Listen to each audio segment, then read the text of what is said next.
des centaines de journalistes venus du monde entier pour couvrir cet événement historique. Il y a un périmètre de sécurité autour du tribunal. Les habitants que j'ai pu rencontrer m'ont affirmé qu'ils n'y avaient jamais vu autant de policiers dans leur quartier. New York qui est en alerte maximale. On ne veut pas de débordement, on ne veut pas de reproduction du 6 janvier à Manhattan. Le maire démocrate de la ville, Eric Adams, ancien policier, a mis en garde les fauteurs de troubles. Une manifestation en soutien à Donald Trump est prévue cet après-midi au moment de l'audience.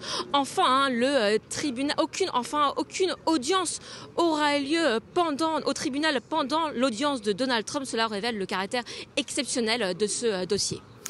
Fanny, Donald Trump est convoqué à 14h15, très précisément heure locale. Et donc le juge va lui signifier les chefs d'accusation, c'est ça ? Tout à fait. Il devrait arriver un petit peu avant au tribunal et suivre la procédure habituelle.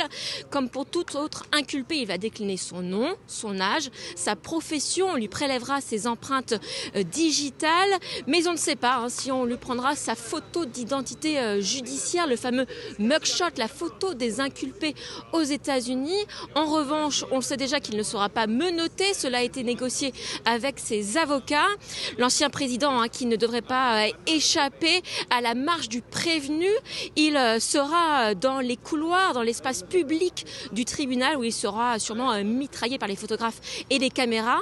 Enfin, en début d'après-midi, à 2h15, heure locale, 20h15, Paris, il se rendra au 15e étage du bâtiment derrière moi.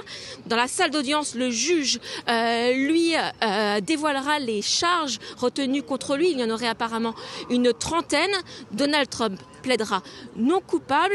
Le juge lui dira les droits, les conditions de mise en liberté. L'ancien président repartira très rapidement. L'audience va durer sûrement moins d'1 heure. L'ancien président repartira rapidement ensuite direction la Floride, car ce soir, on l'attend pour une conférence de presse depuis Mar-a-Lago.